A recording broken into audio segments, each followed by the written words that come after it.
I was so happy when I learned that the HDR implementation in Stalker 2 is almost perfect. Especially the HDR black level floor is spot on, but also the HDR specular highlights are pretty good. But as always, we can make it even better. Hello my friends and welcome back to my channel. As always, before we start, please do me a very big favor. Like, share, and if you're new to my channel, please subscribe. Thank you very much. And now let's talk about HDR in Stalker 2. And as always, first things first. Stalker 2 has, according to my testing, no HDR system level calibration support on the Xbox Series X where I tested the game. So please keep this in mind. I haven't had time to check out the PC version, but if HDR on the PC version is different to the Xbox Series X, I will do a separate video. The fact that the HDR system level calibration is not supported on the Xbox Series X is not a bad sign, because we have actually a couple of settings what we can use to tweak HDR in this game. But the truth is, most of the settings are absolutely useless. Okay, maybe not useless, but you shouldn't touch them. And I like to start with the first one, contrast. Contrast, the standard factory setting is 75, minimum is 0, maximum is 100, and I would not recommend to change this setting at all.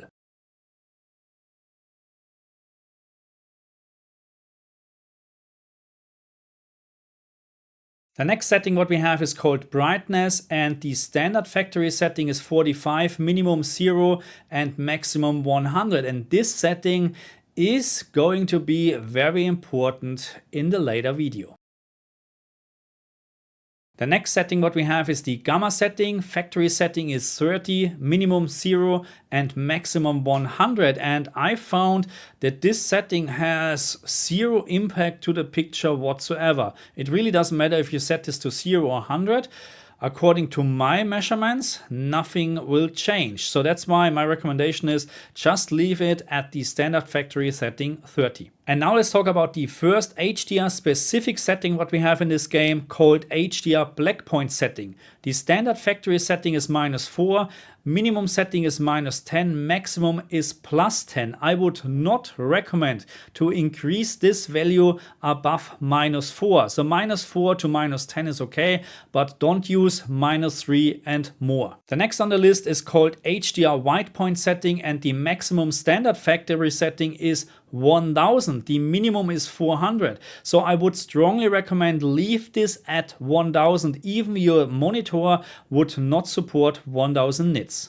And the last setting what we have is the HDR brightness setting. The standard factory setting is 20, minimum setting is 0, maximum setting is 60, and this is also one of the settings what we can use to tweak HDR. And I told you already that I was very happy when I found that the HDR black level floor in this game is spot on, but I personally think the game is slightly too dark with the standard factory setting. So don't get me wrong, you can start playing with the standard factory setting because it actually gives you a very nice HDR picture. But as always, we can make it even better. And my first recommendation is actually for LG CX users. So let's talk about my recommended settings, or the settings what you can change without destroying the HDR picture, because it's always very hard to make actually a recommendation what you should use.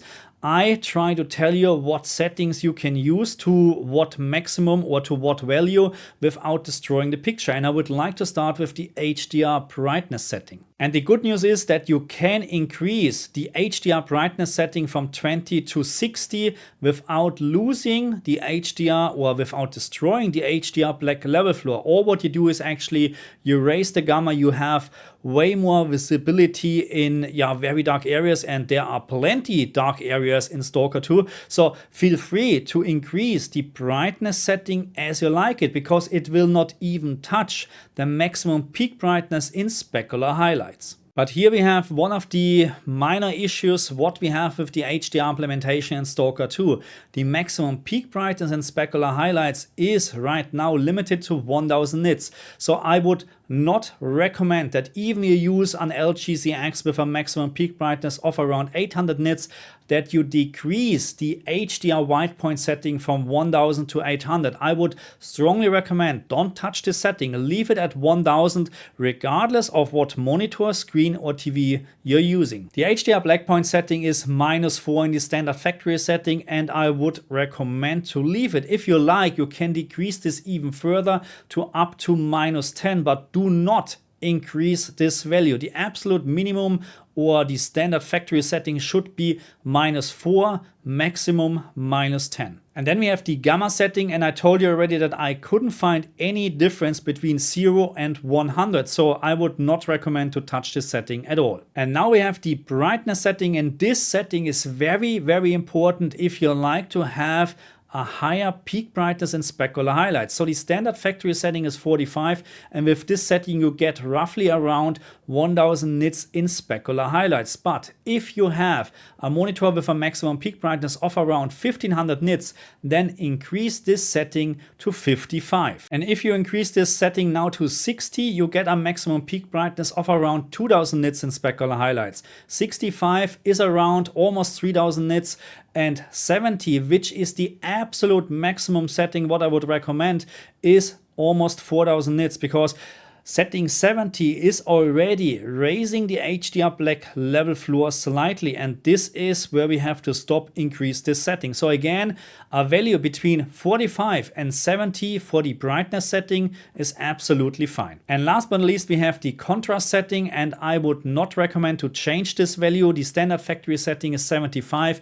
Leave it where it is, because I found after a couple of testing sessions that this is actually the best value to play this game. Okay, my friends, so that's it for this video. I hope that my settings are actually making sense for you.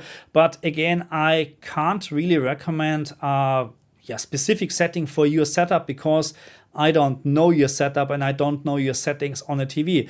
I try with my videos to explain what the settings are doing, that you can actually adjust it to your liking. Because let's say just because you're using an LG G2 as I do, with a maximum peak brightness of 1000 nits, that doesn't mean that I maybe don't want to change the settings to have a slightly brighter picture or maybe more punch in specular highlights. Okay, so this is absolutely up to you.